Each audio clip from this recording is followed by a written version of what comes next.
Conhecendo os paineleiros do Com a Faca Bem Afiada. Vamos começar isto, ó, pessoal. Então, olha, antes de mais, boa tarde a todos. Eu não vos estou a ver, mas isto aqui deve ser problema da minha configuração. Ele ali em cima diz... Deixa-me ver se eu consigo apanhar aqui o direto. Para ter um bocadinho de... Estamos, sim, senhor, estamos em direto. Muito bem. Sendo assim, antes de mais, bem-vindos aqui ao nosso direto via Facebook, uma experiência, a primeira experiência em direto aqui do Faca Afiada, na rúbrica Conhecendo os Paineleiros, e hoje vamos então ter a mãe do Facadas. O pai sou eu, ele é a mãe. Até só por causa da gadelha que ele tem, não é? Porque, pronto, como não, ele é mais parecido. Sentes diminuído na tua masculinidade, portanto. Exatamente, e portanto eu até tenho o cabelo rapado, ele tem o cabelo comprido. Muito bem, então como eu costumo fazer a todos os convidados aqui dos paineleiros, não é? Aqui do Conhecendo os Paineleiros, vou começar com a pergunta tradicional, vá, que é quem é Coja Fernandes, mas antes de mais deixa-me dar um aviso, já tenho aqui 3 perguntas que foram feitas por 3 ouvintes nossos.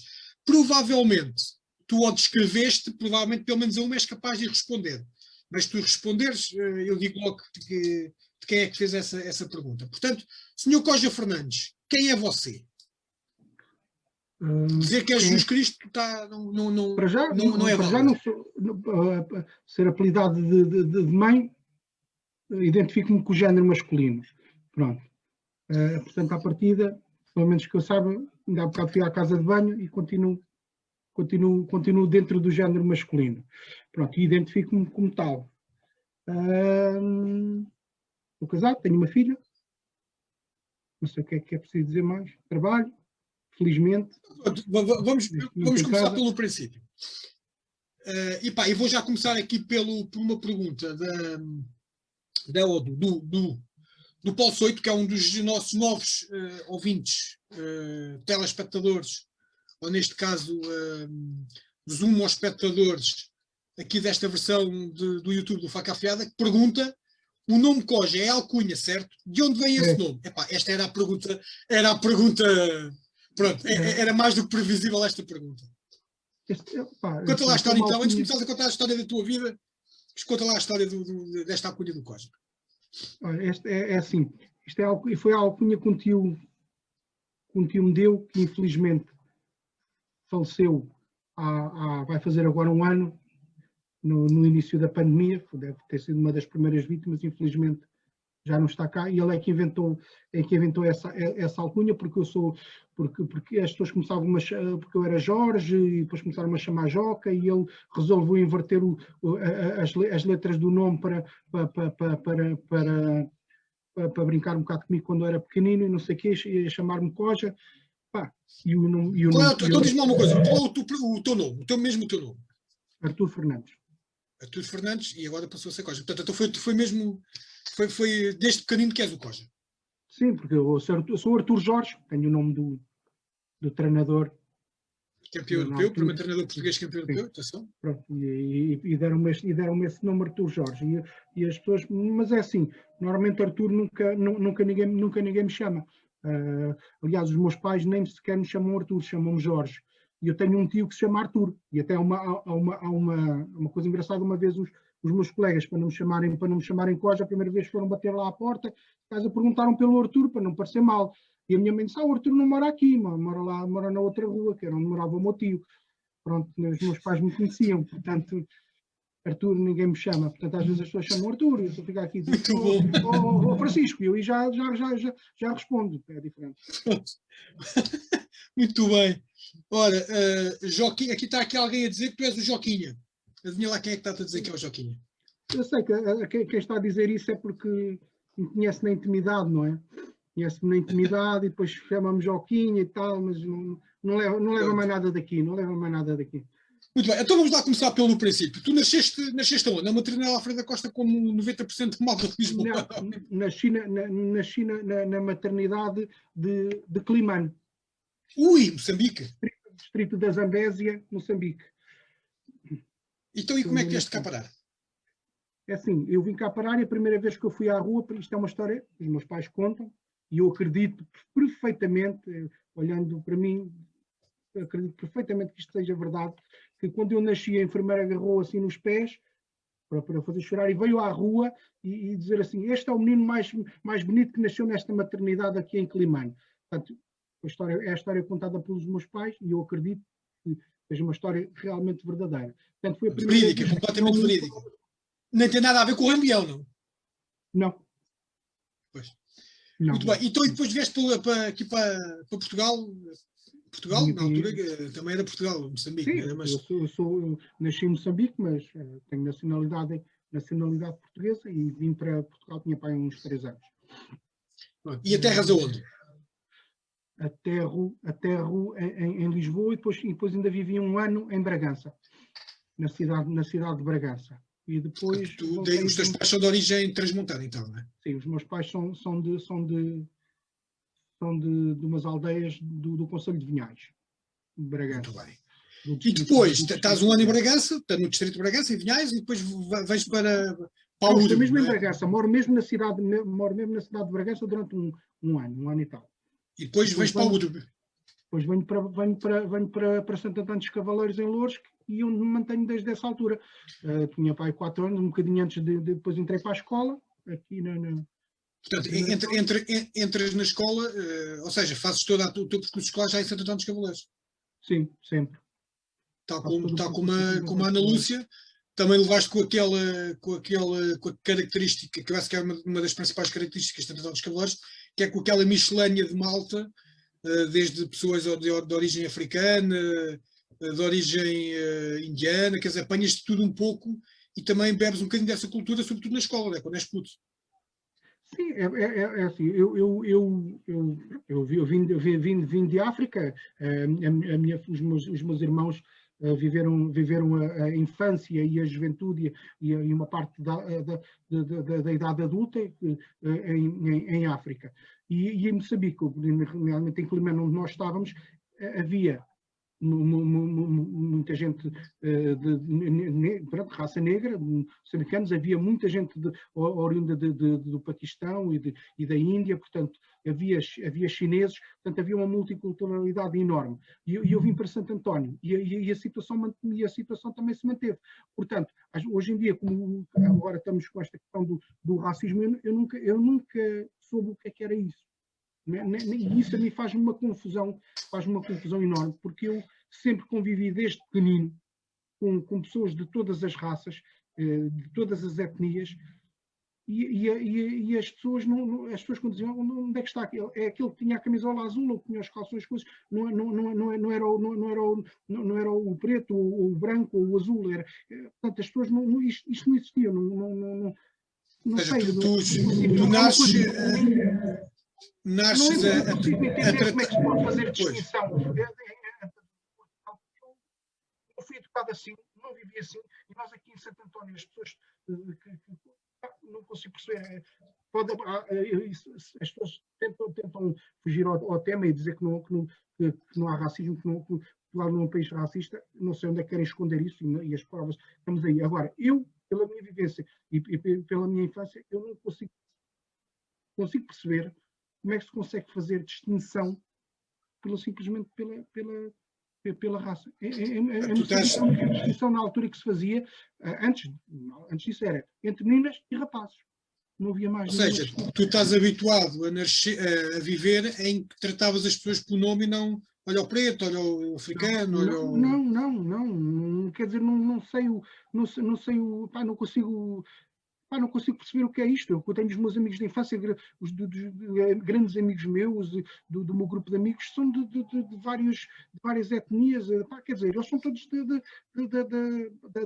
são todos de raça humana, não sei. Às vezes é como aquela anedota. A primeira vez que o menino foi à escola, então, quantos pretos, quantos ciganos é que tu tens na turma? Eu disse, na minha turma só há rapazes e raparigas.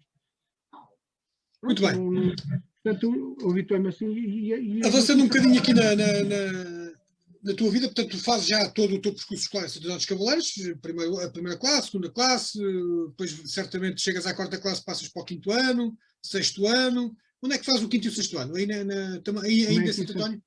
Sim, também aqui em Santo António. Foi sempre em Santo António. Eu só no 10º ano é que me escolhi a vertente normalmente a maior parte da malta, eu na altura, isto agora já nem sei bem como é que está o ensino, mas na altura era também deve ter sido a tua, era por áreas. Área A, área B, área C, área D. Portanto, e a área A era a área que nunca ninguém queria ir.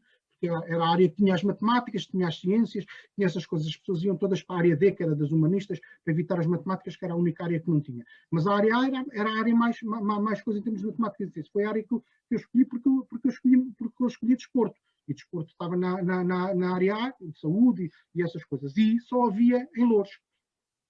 Incrivelmente, a escola, que é a José Carvalho Figueiredo, a José Afonso, que agora se chama José Afonso, mas na altura a gente chamava o Liceu Velho, porque não tinha nome. E depois passaram a chamar-se José Afonso. É uma escola que nem sequer tem pavilhão. Nós íamos para o pavilhão dos bombeiros fazer desporto, quando tínhamos a outra, a José Carvalho Figueiredo tinha um pavilhão e não tinha desporto. Mas pronto, é só um parênteses. Mas foi no 10º ano que eu fui para lá para estudar desporto. Não havia aqui. Muito bem, enquanto andas aí nessas escolas todas, neste caso em Santo António e depois em Loures, o que é que marca mais aí essa tua fase de infância, passagem para a juventude? O que é que me marca mais? Sim. É assim, foi um salto, esta passagem foi um salto um bocado grande, porque eu estava habituado desde pequenino que eu tenho amigos que ainda hoje são meus amigos, inclusive tenho uma vizinha que mora no prédio, aqui no mesmo prédio que eu, mora uns andares acima de mim, que eu quando vim morar para Santo António, para a primeira casa, vim também morar para o mesmo prédio que ela. E depois, assim, quando entrei para a escola, para a primeira classe, entrei com ela. Portanto, eu levei pessoas, amigos e colegas, desde a primeira classe até ao 9º ano. Praticamente éramos sempre os mesmos. Entrava um ou outro, mas sempre os mesmos. E a mudança para Loures, o que mais me marcou foi ter que me habituar a um novo grupo de pessoas. Pronto. E o que me marcou também muito foi chegar lá e eu vinha de uma realidade, como tu falaste, em que nós tínhamos aqui várias etnias, várias coisas. E quando fui para Loures, as pessoas tinham uma certa coisa do pessoal que era de Santo António dos Cavaleiros. Porque vinham lá por causa, eram os gangues e era não sei quê, não sei o que mais, e aquilo, as pessoas até acabavam por temer um bocado as pessoas de Santo António dos Cavaleiros, porque, não sei, lá está, estas coisas... essa estigmatização de... Exatamente. E o que me marca mais isso, o que marca mais foi isso, foi a mudança de eu conhecer novas pessoas, uma realidade completamente diferente de eu vir para aqui ter mas pronto, e marcou-me começar a perceber outras coisas e outras mentalidades que eu não estava habituado. Pronto, e eu comecei a perceber dos preconceitos e de certas coisas, mas a minha maneira de ser acabou por conquistar o espaço das pessoas. Eu já nessa altura tinha cabelo comprido e as pessoas também criaram também outros estereótipos em relação a isso, mas as pessoas depois... Olha, ainda agora porque provavelmente foi aí que tu ganhas o gosto pelo metal, não é? E na sequência dessa situação, tenho aqui uma pergunta, eu não sei se tu conheces um Pedro Sarabando, diz-te alguma coisa? Como? Pedro Sarabando. Não. Pronto, porque ele deve te conhecer, porque é uma pergunta que diz assim: tens ou já tiveste uma banda de metal? Eu penso que tu já tiveste uma banda de metal. É o Pedro Sarabando, mandou isto por mensagem. Foi isso. É assim, eu tenho. Portanto, é porque ele, pelo menos, deve te conhecer de algum lado? Não, eu posso, é assim, pelo apelido não vou lá, porque se calhar se ouvir Pedro, conheço muitos Pedros e coisas, mas pelo apelido, que é até um apelido bastante particular, não estou a ver, posso conhecer de vista. Mas é assim, eu vou fazer 49 anos e tenho gosto pelo heavy metal e toco em bandas aí desde os 17 anos. Portanto, já são há muitos anos, tive bandas, pronto, tentei naquela ideia utópica de viver da música e na década de 90 vivia em casa dos meus pais, dava para dar concertos durante a semana e ao fim de semana não trabalhava, mas estas coisas teve que se abandonar. Portanto, eu tive banda durante muitos anos, depois a seguir tive que fazer como aquela música e como toda a gente diz, tive que arranjar um emprego a sério. Portanto, mas uma coisa, tu pensaste fazer da tua vida profissional a música, foi? Querias mesmo ser músico profissional? E, sim, quis ser músico profissional e se calhar houve oportunidades para isso, só que é assim, uma banda, no caso das bandas que eu tive, eram normalmente 4, 5 pessoas. E uma banda é um grupo, não é? E de vez em quando nem todos têm as mesmas ambições e os mesmos objetivos. Pronto, e às vezes há pessoas que vão ficando pelo caminho e essas pessoas que ficam pelo caminho acabam por também não contribuir para o desfecho final. E esse gosto do metal vem de onde? Diz? Esse gosto do metal vem de onde? Pá, é assim, isto também é tal história. Toda a gente na vida tem as suas histórias curiosas e o destino é feito destas encruzilhadas e destas pequenas histórias. Eu quando saí da escola primária e fui para o liceu cá em cima, em Santo Antônio dos Cavaleiros, que é uma escola que já não existe, já foi demolida e construíram outra no seu lugar, que era uma escola de madeira muito antiga, e nós vinhamos a pé aqui por cima pelas hortas, agora é tudo prédios, mas na altura eram umas hortas e assim nós íamos. E eu quando saio de casa, estamos a falar nos inícios dos anos 80, quando saio de casa, encontro uma cassete no chão. Guardei aquilo dentro da mochila e fui para a escola. E no final do dia, quando vim, nós depois entrou aquela época em que tínhamos os 48 capas, os Spectrum, os 48 capas, em que havia uns gravadorzinhos que nós metíamos as cassetes para carregar os jogos. Eu nunca mais me esqueci, que era o load aspas, não é? Pois, exato, load aspas, e mandava-se o jogo. Eu tinha nunca me esquecia, era assim, deitado dentro de carregado e abria uma coisa que era da marca Computone. Então eu agarrei naquilo e fui ouvir a cassete. Pronto, e aquela cassete tinha um álbum, o segundo álbum de Metallica, o Ride the Lightning. E do outro lado da cassete tinha mais umas coisas. E eu, quando pus aquela cassete e ouvi a primeira vez, fiquei completamente fascinado. Devia ter uns 16 anos, ou menos, tinha menos, quase certeza. Portanto, ficaste viciado. A partir daí a minha vida mudou completamente. Nunca mais voltei a ser a mesma pessoa. Possivelmente aquilo devia ter daquelas mensagens subliminais que estão ao contrário, como aparece como os mitos urbanos dos discos daquelas bandas que nós podemos diabolizarem, como mensagens satânicas. Aquilo devia ter uma mensagem qualquer que alterou o meu comportamento, que eu a partir daí nunca mais voltei a ser a mesma pessoa. Pronto, eu ouço música de todos os géneros, quase todos os géneros, mas gosto muito de música no seu geral, música clássica, gosto de fado, gosto de muita coisa, mas gosto também do heavy metal. Pronto, ficaste fã, aliás, ficaste fã, cliente, produtor, porque também vocês também faziam a primeira música que era, nunca mais me esqueço, que é o Fight Fire with Fire, de Metallica, que é logo a primeira música desse álbum. Quando entram as guitarras e as baterias, eu acho que fui projetado contra a parede e devo ter batido com a nuca ou qualquer coisa, e aquilo alterou aqui qualquer coisa dentro. Muito bem. Tu, paralelamente, pronto, tu chegas ao 12º ano, acabas o 12º ano, já não fazes faculdade, o que é que fazes a seguir ao 12º ano? Ou ainda tentaste ir para a faculdade? Eu não fiz faculdade, eu tentei, pronto, um bocado empurrado pelas pessoas, e fui fazer os testes para a Faculdade de Motricidade Humana, na altura, e as provas, e na altura tinha que se fazer o salto em comprimento, tinha que se fazer uma série de coisas para entrar, e eu passei as provas todas. Só depois decidi não estar e decidi trabalhar, porque eu tinha aquela ideia de querer ser músico e precisava trabalhar para comprar instrumentos e para estas coisas, melhorar o material que uma pessoa tinha. Nessa altura já tinha banda, já tocava e nós precisávamos de instrumentos. Então eu precisava de trabalhar para comprar melhores instrumentos para melhorar a condição e tentar entrar no sonho que uma pessoa tem quando tem 18, 19, 20 anos. E o que é que foste fazer para ganhar esses trocos para comprar guitarras? É porque às vezes há malta que vai trabalhar para arranjar dinheiro para a PlayStation e não sei o quê. Tu foi para as guitarras. Pois, foi isso. E é assim, o primeiro emprego que eu tive foi durante 15 dias. Trabalhei para a Carris, em que deixavam-me às 5 da manhã numa paragem estipulada por eles, em Caselas, no Jardim da Estrela, uma coisa qualquer. Eu estava ali desde as 5 da manhã até por volta das 2 da tarde, salvo eu, a fazer inquéritos nas paragens às pessoas.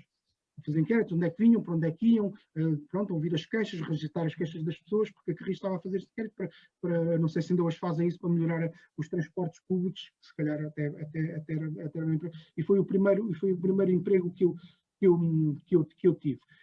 E paralelamente até acabei por conhecer outros músicos que também estavam na mesma situação, nomeadamente o guitarrista na altura que depois foi tocar para uma banda, os Municipal, de heavy metal, outro rapaz que eu conheci, que estava numa banda de thrash metal, que era o Shrine, hoje em dia é o guitarrista dos Blaster Mechanism.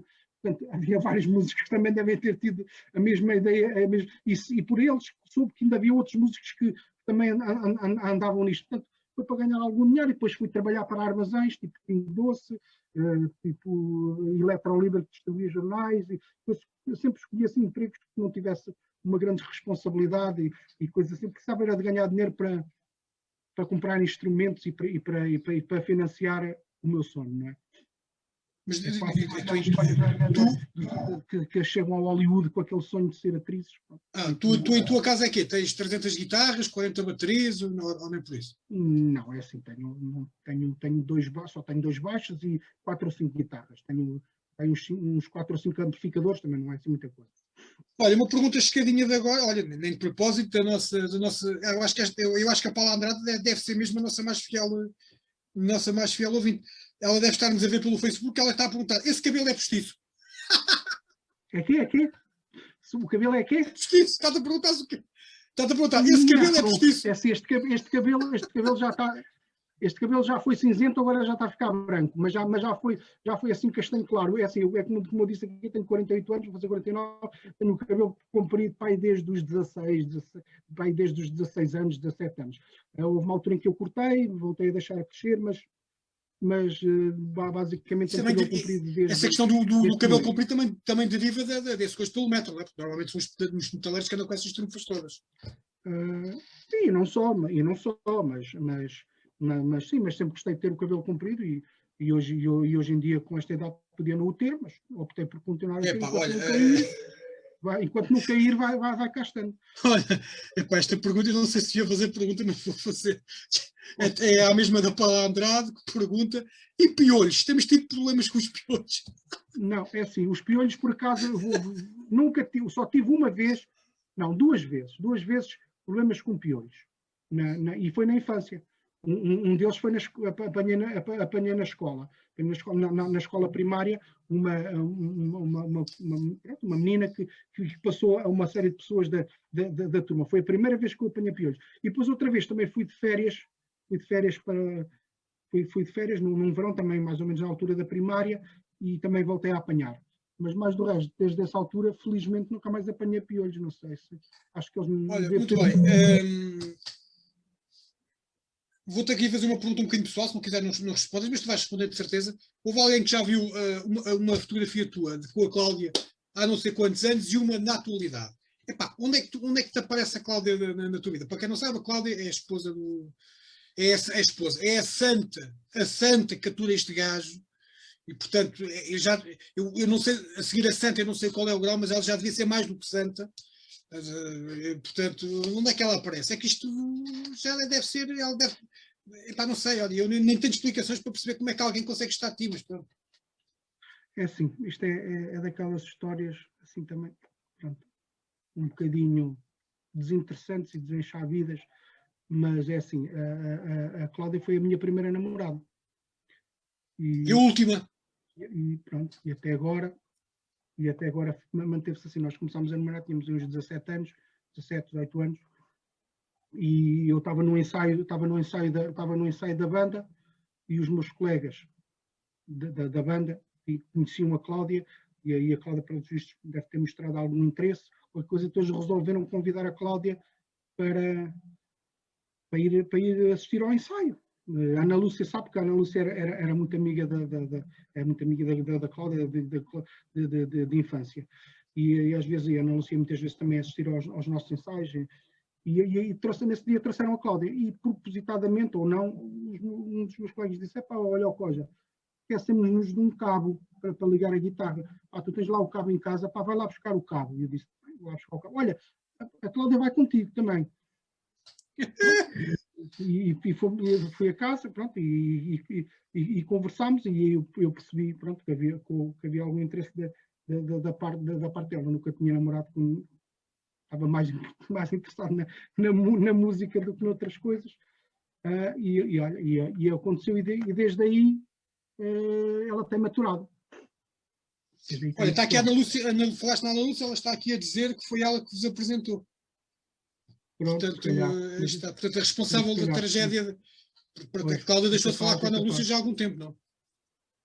Diz? Já deve ter, a Cláudia já deve ter cortado relações com a Ana Lúcia há bastante tempo, não? Se foi ela a culpada, meu Deus. Já depois, agora deixa-me aqui fazer, deixa-me fazer aqui uma à parte, porque eu conheço, não é que a gente já tivéssemos tido um relacionamento já muito próximo, ou porque eu só te conheço, advém o meu conhecimento relativamente a ti advém do futsal, mas a gente já lá vai ao futsal. Mas digo-te uma coisa, conhecendo a Cláudia é uma santa, mas é que é mesmo uma santa. É impressionante como é que aquela miúda tem tudo, é uma coisa impressionante. Deve ser dos seres humanos mais puros e belos. Ela diz assim, pois. Ela é uma santa, e eu digo-lhe muitas vezes, e ela diz, pois é, eu tenho que aturar os teus amigos e não sei o quê, portanto ela é mesmo uma santa. Olha bem, eu falei no futsal, o futsal também tem um peso muito importante na tua vida, porque chega a uma determinada altura, e vais-me explicar qual é que foi essa altura, tu aderes ao movimento associativo desportivo amador, daquilo que havia antigamente, e que ainda hoje há, felizmente que ainda há, que é aquele movimento associativo desportivo que vive muito da calorice, como é que é? Carolice, em que fazemos um voluntariado que muitas vezes não é reconhecido pela grande opinião pública, mas é imensamente conhecido por aqueles com quem a gente trabalha, nomeadamente os miúdos, que ficam muito, eu falo por mim, não tenho razão de queixa relativamente a isso, ficam muito agradecidos por nós, em alguns momentos da vida deles, termos pegados neles, numa altura em que eles podiam estar a afundar, não só não se afundaram, como hoje são, alguns até grandes líderes. Eu conheço num caso meu, um jogador que foi meu jogador e que estava prestes a desistir da escola, é hoje um dos grandes quadros da Petrogal. Agora não sei se chama Petrogal, não, tudo era Petrogal, agora é Galp, o que é que é. Portanto, quer dizer que o nosso trabalho não é assim tão pouco reconhecido, sobretudo para aqueles com quem a gente colabora mais diretamente. Mas de onde é que vem essa entrada nesta questão? No teu caso, penso que foi também no acho que a tua primeira experiência foi no futsal, não é? Ou isso tem outra história? É assim, eu como treinador foi através do meu falecido pai, vai fazer agora um ano também, faleceu um dia depois daquele meu tio que eu falei que inventou o nome de Cosa.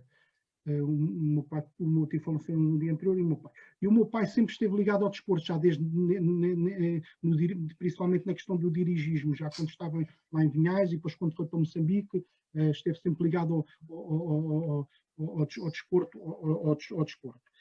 E quando veio para cá, também ficou ligado ele e o meu tio, esse meu tio Artur, que estiveram sempre ligados à Associação de Moradores de Santo Antão dos Cavaleiros, em que tinha muitas coisas e o desporto.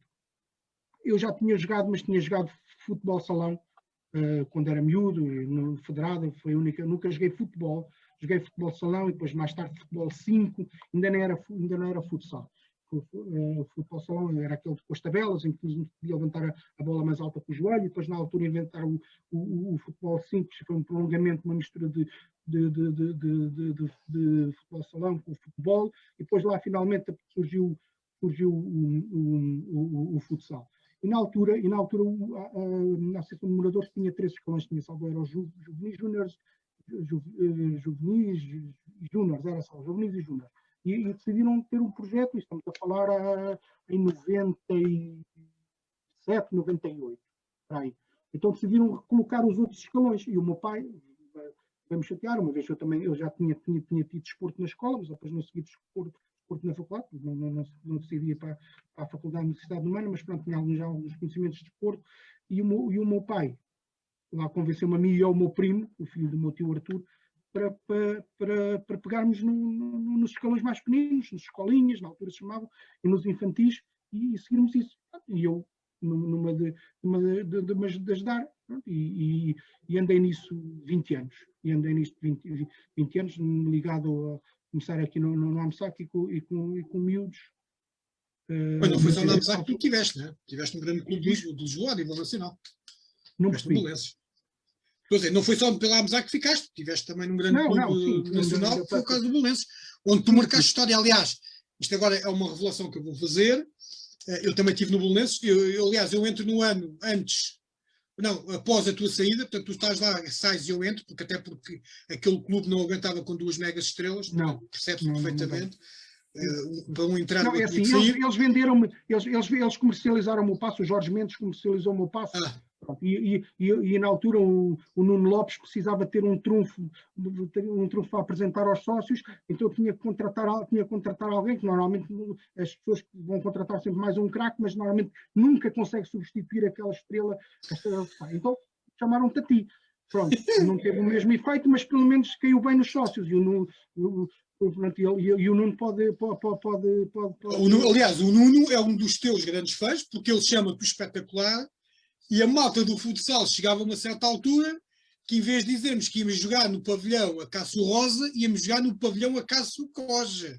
Atenção, isto não é para todos. Não sabias disso? Não sabia. Não sabia eu quando disso, lá andei, quando foi aquela... porque eu tive um ano nos iniciados, depois passei para a formação para a construção da equipa feminina, de Cenas Femininas, que ainda hoje existe, felizmente. A gente, na brincadeira, chamava aquilo já o pavilhão Acácio Coja, que aquilo era o teu, estás a ver? Aquilo, portanto, estás a ver aquilo que o que tu representaste para aquela malta. E tu marcaste muitos jogadores, porque ainda tive alguns jogadores que tinham passado por ti que adoravam. Tu tens os casos dos irmãos Chambre, que também adoram. Epá, o Nuno é, sem dúvida, o Nuno Lopes, eu acho que é um dos teus maiores admiradores, e conhecendo eu como eu conheço o Nuno, é porque tu fizeste lá muito bom trabalho, porque senão ele não tinha essa consideração toda por ti. Pelo menos deve ter entretido a malta com umas piadas, umas coisas quaisquer, e as pessoas devem ter... Tem uma curiosidade, porque tu eras o treinador, tu chegaste a ser treinador de várias equipas do Belenenses, não é? Pelo menos, não sei quantos anos é que lá tiveste, mas 3 ou 4? Sim, estive lá vários anos. Sim, treinei iniciados, juvenis, estive lá como coordenador também, acompanhar o Carlos Teixeira quando ele estava nos Júniors também, ainda estive com uma Cuca. E tiveste com a Cláudia, a massagista, não é? É, Cláudia é massagista. A Cláudia até aí obrigaste a miúda a contigo. Pois, assim, eu acho que isto... Não, a gente temos que ver as coisas. O meu pai, na altura, quando se miou para o meu lado, pelos vistos, também colheu mais pessoas, não é? E depois isto acaba por ser uma bola de neve. Uma bola de neve, porque a gente acaba por envolver outras pessoas à nossa volta, e eu acho que não há nada melhor do que o exemplo para motivar e para ensinar as pessoas. Porque eles aprendem mais através do exemplo, vendo como é que as coisas foram feitas. Se calhar eu fiz alguma coisa mais ou menos bem feita, que fez com que algumas pessoas dissessem assim, é capaz de ser fixe, e puxei algumas pessoas para a nossa causa, para o associativismo. Portanto, nunca ganhei nada. Infelizmente, histórias como as tuas também, felizmente, eu tenho muitas. E ainda bem, porque ainda há pessoas que lá ficam e percebem muito a importância que nós, enquanto treinadores, diretores, seccionistas, whatever, temos a responsabilidade que temos de conseguir mover um mundo que, como eu disse há pouco, é muito pouco valorizado por quem de direito. Olha bem, deixa-me só fazer, só para rematar isto, é assim, estas coisas eu ajudei, não fiz, atenção, ajudei a vários projetos a iniciarem, nomeadamente também no Belenenses e no Loures e aqui na AMSAC no início. Só que ninguém consegue fazer nada sozinho. Ninguém consegue fazer nada sozinho. E nós começamos a olhar e vemos, como foi o que eu vi, tivesse a capacidade de olhar para as bancadas e não olhar só para mim, para quem estava comigo, para os meus amigos, olhar para a bancada e ver a bancada com pais, né, sentados na bancada, e de chegar lá a saltar a vedação para o outro lado, chegar ao pé do pai e dizer assim, olha, mas você está aqui a ver os treinos todos, por que é que você não vem aqui para este lado dar aqui uma ajudinha? E hoje em dia tenho pais que são treinadores, foram tirar o curso de treinador, eu já não estou ligado ao futsal há uns 3 anos ou 4, eles continuaram ligados e continuam ligados ao futsal, outros como dirigentes, outros como treinadores, e ao fim do princípio que uma pessoa ou duas que começaram uma coisa, criaram um projeto onde estão 20 pessoas a trabalhar, e tu percebes que, e quando tu percebes que o teu trabalho está bem feito, é quando tu sabes que vais-te embora e que as coisas continuam. E é isso que é o importante. Há pessoas que querem que as coisas completamente sejam só para eles, sejam só para eles, ou não, é precisamente o contrário. Quando tu percebes, então não fazes cá falta, é porque o teu trabalho está feito e as coisas podem continuar. E é através de pessoas que se fazem. Olha, antes de passarmos a outro tema, que é sobre a tua atividade profissional atual, porque também é deliciosa, ia-te pedir um exemplo um exemplo que tenha-te marcado enquanto dirigente associativo, enquanto treinador, enquanto pessoa que lida com a malta mais nova. Tens algum episódio que te tenha marcado significativamente?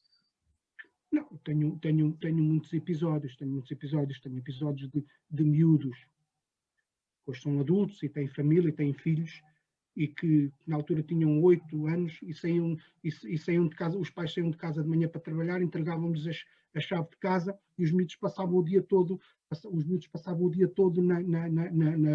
na rua, até os pais chegarem. E muitas das vezes nós tínhamos que nos substituir aos pais, porque tínhamos que lhes dar sandes, tínhamos que lhes dar coisa, e eu começava uma época desportiva com 2 ou 3 pares de ténis, e no fim acabava sempre com 100 pares de ténis, porque empresta para aqui, caneleiras e essas coisas. E estas coisas marcam, tu percebes que numa fase já mais recente de futsal, e que me obriga, até, uma das coisas que até contribuiu para eu me afastar um bocado do futsal foram os pais, porque os pais na última fase já eram melhores que os treinadores, sabiam tudo, e no início, 20 anos antes, os pais não existiam. Nós olhámos para as bancadas e quase não havia pais, e vias as crianças às vezes com uns calções e uma t-shirt, e estava frio, e essas coisas. E estas coisas marcam. Nós não falamos em nomes, mas estas coisas acabam por Olha, e deves ter, e perguntar se tinhas alguém, deves ter muitos miúdos que hoje, já sendo crescidos e sendo pais de família, ainda te agradecem pelo tempo que tu, entre aspas, ia dizer perdeste, mas não, investiste com eles. É assim, eu hoje em dia felizmente tenho um grupo de amigos bastante grande, e onde tenho amigos que eu considero amigos chegados, que foram meus jogadores. Começaram com 10 anos, 9 anos, e hoje em dia têm família, têm filhos, e são meus amigos pessoais. Pessoas que frequentam a minha casa, pessoas com quem eu falo, e agora não falo com tanta regularidade, quer dizer, através das redes sociais, mas que já não estou com tanta regularidade por causa do estado em que está, mas isso é transversal a toda a gente. E hoje em dia mantenho o contacto com muitos deles, porque houve muita gente que emigrou, muita gente que saiu para fora do país, e deve ter muita gente conhecida que saiu. Outros que estão ligados ao futsal, outros que se perderam para o mundo do crime, também há alguns, felizmente é uma minoria, mas acho que, e hoje em dia, acho que eles recordam... Mas se calhar também há muito mais do que o mundo do crime os perdeu, por tua causa. Isso é muito bom. Muito mais. É uma percentagem muito pequena. Mas eu digo-te, a perspectiva que se tinha, e que eu tinha, dizer assim, de um grupo de amigos de jogadores ali, dizia-te assim, epá, metades destes aqui vão ser bandidos. E felizmente isso não aconteceu. E daqueles, de um grupo de 16, 15 jogadores, pá, toda a gente seguiu a sua coisa, e eventualmente numa época há um miúdo que aparece e que realmente tu percebes que foi perdido para o crime. Pá, mas tu também te percebes que eu tenho um caso de um que infelizmente se perdeu para o crime, e era um miúdo que vinha à minha casa, estava ali comigo, já jogávamos PlayStation com outros e não sei o que. Eu acho que uma das férias que contava de folga, íamos jogar PlayStation e depois ele no final, quando se ia embora, dizia à Cláudia, tens lixo para levar para baixo, não sei o quê. Cláudia entregava-lhe o lixo, ele levava o lixo para baixo e não sei o quê. E tu olhavas para aquela pessoa e dizias assim, como é que é possível, não é? Às vezes é os contextos, os meios em que as pessoas estão inseridas, as pessoas com quem se dão, e se calhar é como diz na psicologia, o comportamento gera comportamento. não te Sim, consigo senhor. explicar. Para mim esse miúdo era um espetáculo. Mas, pelo visto, Perdeu-se. fez coisas bastante Ora bem, complicadas. isto já, portanto, o direto era previsível durar 15 minutos, já vai em 40. Então Não, é não, melhor. estamos quase a acabar, mas agora temos que ir para isto, que é a tua atual situação profissional. Tu és bibliotecário na Biblioteca José Saramago em Loures, mundialmente conhecida como uma tasca literária novelística. Certo. Toda a gente, aliás, perguntar-lhe, olha, onde é que é José Saramago? Quem é? Não sei. Onde é que fica a tasca literária novelística? Toda a gente sabe As onde é pessoas que é. dizem assim, onde é que é a Biblioteca do Coja? E as pessoas já sabem. Claro, No Google exatamente. Maps, escreves lá Biblioteca do Coja no Google Maps e eu... Aparece logo. Então diz logo, olha, antes de mais, há aqui alguém a dizer que tu afinal foste um grande guarda-redes. Sim, também fui guarda-redes, não fui um grande guarda-redes, também não era, normalmente era pequenino porque eu jogava no escalão acima. Senhor de Carlos Pinto, um tal de Carlos Pinto, isto foste um grande guarda-redes. Não, guarda-redes, lá está. Fui guarda-redes de futebol salão e de futebol 5. Já não tinha grande jeito com os pés, mas pronto, ainda conseguia. Mas não era grande porque eu era pequenino, era muito mais novo que os outros, normalmente. Pronto, grande, muito bem. Eu não sei quem é este senhor Carlos Pinto, deves saber melhor do que eu. Então vamos lá falar da biblioteca. Primeiro, como é que tu chegas à biblioteca? Bom, eu chego à biblioteca porque eu trabalhei durante 5 anos ou 6 anos numa farmácia em Odivelas. E chegou um ponto que não tinhas natais, passagens de ano, a farmácia estava de serviço, nunca me esqueço, a farmácia estava de serviço de 6 ou 7 dias, aqueles serviços permanentes, e aquilo que se ganhava para o esforço, para as horas que se tinha, realmente não compensava, embora fosse uma profissão que, pronto, eu era assistente de farmácia e estava a progredir na carreira, mas pronto. E então abriu um concurso para a Câmara Municipal de Loures. Pagavam mais e eu fui concorrer para lá. Em cunhas. Sem saber, colocaram-me na biblioteca. Mas não tinhas cunhas? Nada, sem cunhas nenhumas. Sem cunhas nenhumas. Entrei mesmo, mas isto é pura verdade. A chefe de divisão na altura gostou da entrevista da minha entrevista, disse que ele tem que ser contratado. Mas eu não sei para onde é que ia. Aliás, foram contratados e estavam lá várias pessoas para vários departamentos e ela escolheu que eu fosse para a biblioteca. Eu não fazia a mínima ideia, portanto fui selecionado e deram uma formação de 15 dias sobre bibliotecas, sobre livros e não sei o quê, e começámos quando entrei a biblioteca estava em construção. Portanto, acompanhei desde o início, desde a construção da biblioteca.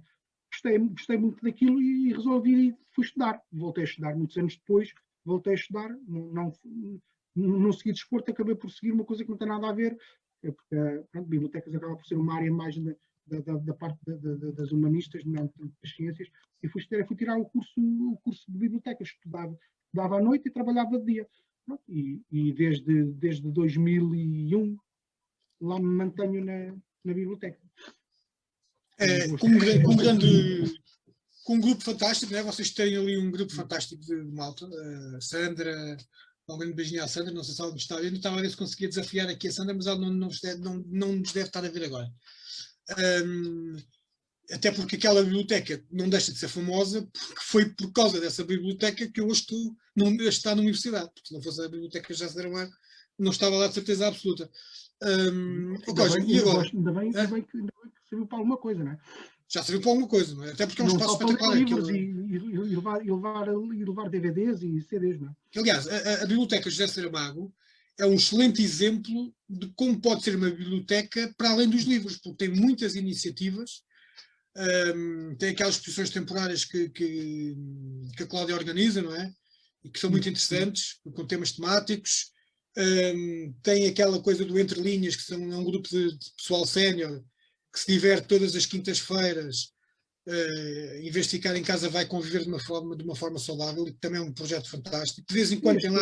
Os idosos e idosas, mas maioritariamente mulheres, mas também tem homens, em vez de estar em casa a fazer tricô, vão fazer tricô para a biblioteca e fazem muitos trabalhos. Quando eu digo isto, fazer tricô não é desprestigiar nada. Não! Fazer tipo Aliás, uma das exposições temáticas que houve na biblioteca tinha trabalhos expostos dessas senhoras, e uma delas que eu assisti, estava lá eu a estudar. Houve uma senhora que até ficou quase que ofendida, porque foi falar com uma tua colega e queria comprar aquilo, ou queria saber como é que porque aquilo era espetacular e queria comprar. Portanto, não, porque ela até ficou indignada por saber que aquilo não estava à venda. Aquele grupo é um grupo de pessoas séniores, não é? Que têm, pronto, para além das suas coisas, dos trabalhos que fazem em termos manuais e dessas coisas, também têm o gosto pela leitura. Portanto, ali junta-se as duas coisas, fala-se de leitura, fala-se de livros, fala-se de coisas e vai-se fazendo uma série de coisas. E basicamente nós temos as comunidades de leitores onde se juntam as pessoas para falar sobre um livro, inclusive os escritores aparecem. Uma vez fizeram um salve foi com o José Luís Peixoto, fizeram uma comunidade de leitores por causa de um livro, e ele soube disso e apareceu lá, sem as pessoas saberem, ele próprio apareceu na comunidade de leitores, sem ser anunciado, sem ser convidado. Pronto, pronto. Nós temos uma série de projetos, desde levar as bibliotecas ambulantes pelas escolas que não têm bibliotecas escolares, aos domingos ir para os parques urbanos do Conselho de Louros com os livros, uma carrinha com os livros. Nós temos uma série de projetos, temos uma sala para congressos, para atividades, temos é uma biblioteca muito dinâmica. E agora, fazendo publicidade, temos o serviço de táxi livre, onde as pessoas, para além, ou encomendam os livros e vêm por takeaway buscar à biblioteca, ou então encomendam os livros e o táxi vai levar-los a casa. Portanto, quem quiser usufruir, desde que esteja no Conselho de Louros. Muito bem. Portanto, eu sendo sócio da Tasca, não tenho direito de memória em Odivelas. Portanto, estou expulso. Não, estás expulso. Mandas os livros aqui para a minha casa e depois vens cá buscar. Ora bem, portanto, o senhor Rui, vamos aqui ver aqui os comentários que tem aqui. O Bernardo Pinto está-nos a ver, a Maria Germano mandou aqui um semana não sei do quê.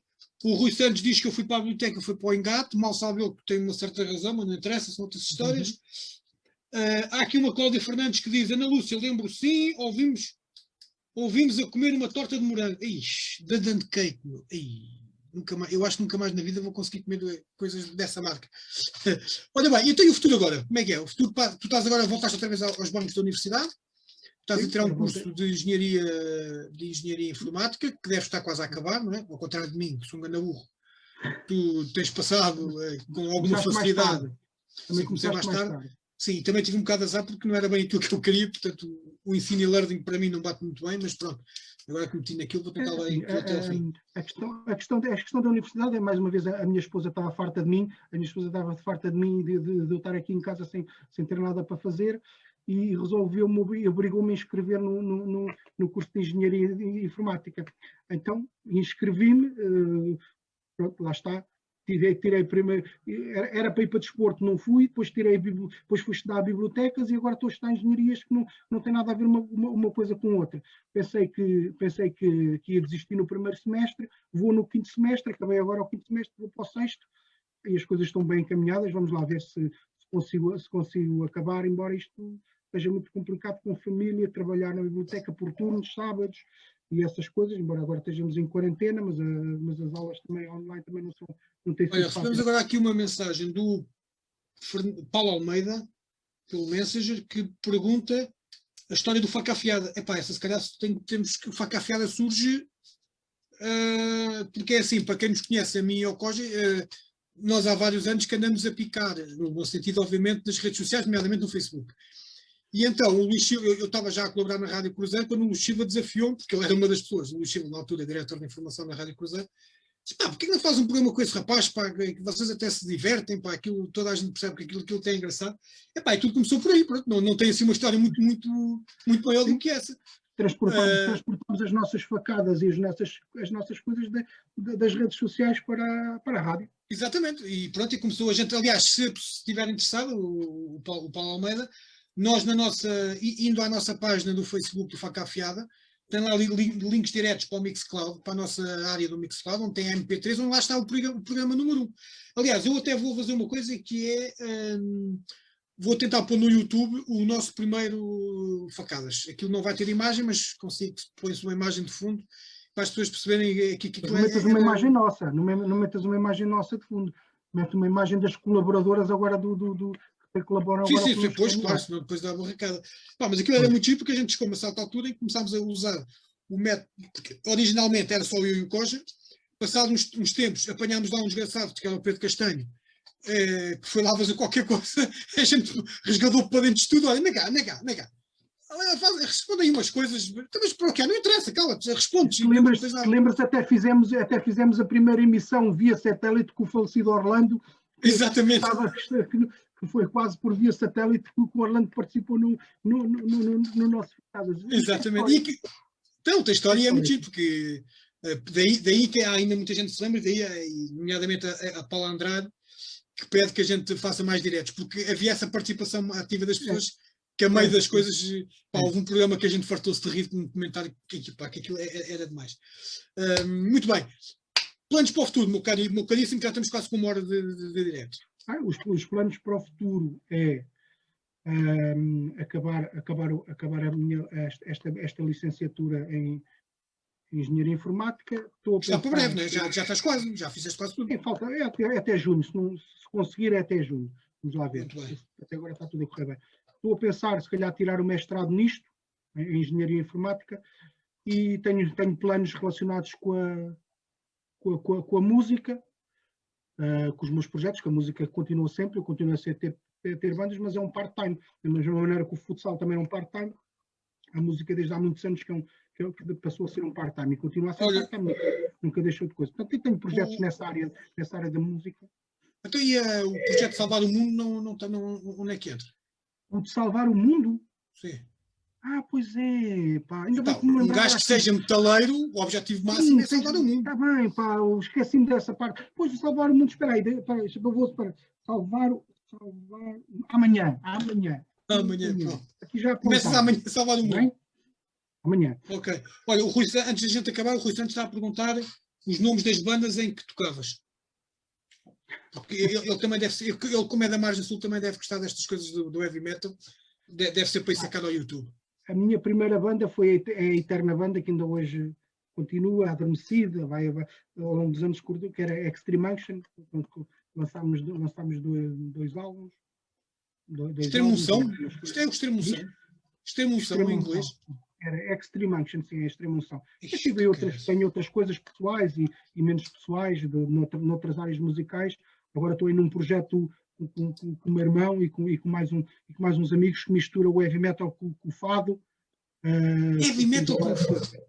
Heavy metal com o fado.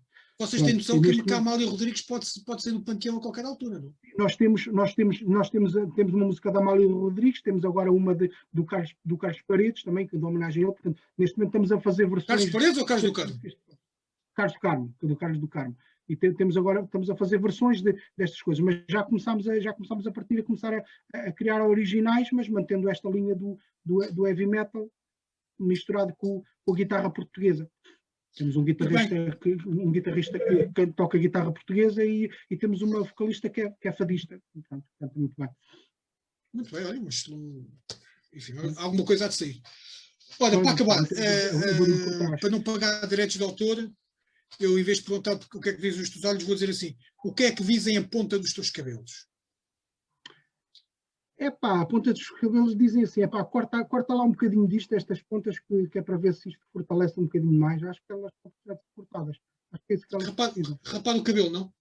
Não, cortar só as pontas, porque a faca afiada também é boa para isso. Para cortar as pontas do cabelo, só as pontas. Assim, tipo só assim uma coisinha aqui, estás a perceber? Assim, ok. Só para dizer que foste ao Baeta. Isso. Muito bem. Pá, ficou alguma coisa por dizer ou não? Muita coisa por dizer, mas pronto, diz, o entrevistador também, o entrevistador é assim, não há hipótese. Eu para cortar o pio à malta. Olha, sabes o que é que eu percebi agora? Não, mas estava, ia dizer que não tinha gravado isto, mas não, o Facebook grava. Portanto, isto vai ficar gravado, acho eu. Se não fica, olha, a malta não vai ver, depois tens que voltar a fazer facadas com a gente. Olha bem, pronto, e ficamos então por aqui. Foi uma excelente forma de fazermos a estreia de um Faca Afiada em direto. Vamos ter de repetir isto, obviamente, agora com mais painéis e com malta a poder intervir. Da minha parte, dizer que é um prazer ser teu amigo. Tu és uma pessoa absolutamente fantástica. Não te devo nenhum favor a ti nem tu a mim para eu estar a dizer estas coisas. mas és realmente uma pessoa diferente, até pela sensibilidade que tens a alguns assuntos e que não deixa de marcar quem contigo convive. Aquela história do Belenenses é sinónimo disso. Uma pessoa que chega ao Belenenses, um clube daquele tamanho, e a malta de uma determinada secção apelida o pavilhão com o nome do Coja, é porque é uma pessoa com valor. Essa parte já deve estar a inventar um bocadinho, mas de qualquer das Não maneiras, estou. Isso é... mas não era suposto levantares o nível desta conversa, né? Isto é Não, pois. É da baixa. Mas a gente vai... Estás a querer estragar isso. Se quiseres Olha, levantar o nível, olha, aqui deste lado tem aqui uns copos de gin. Vou beber um copo de gin à tua pala, só por causa de teres dito isso. Pelo amor da santa. Ora bem, uma cheia, Extreme 1, mas isto é a Ana Lúcia a responder ao Rui Santos. Pronto, malta, ficamos por aqui então. Espero que tenham gostado deste primeiro faca afiada ao vivo, conhecendo os painéis de Roger Fernandes. Pá, espero que tenhas gostado. Também se não gostaste, prometeu. Embrulha e vai agora já foi em direto, não há nada a fazer. Nada a fazer. E pronto, e ficamos por aqui.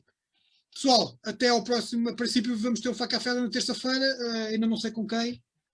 E não convidas? Tudo decido. Olha, aqui está alguém já a querer ir mamar contigo. Enfim. Bem, malta, ficamos por aqui então. Eu estou a fazer isto, coisa e tal, porque eu não sei como é que se liga esta porcaria, estás a perceber? É só por causa disso, mas não. Vamos falando. Já vi o botão. Vai, pessoal. Até à próxima. Já percebi onde é que se segue.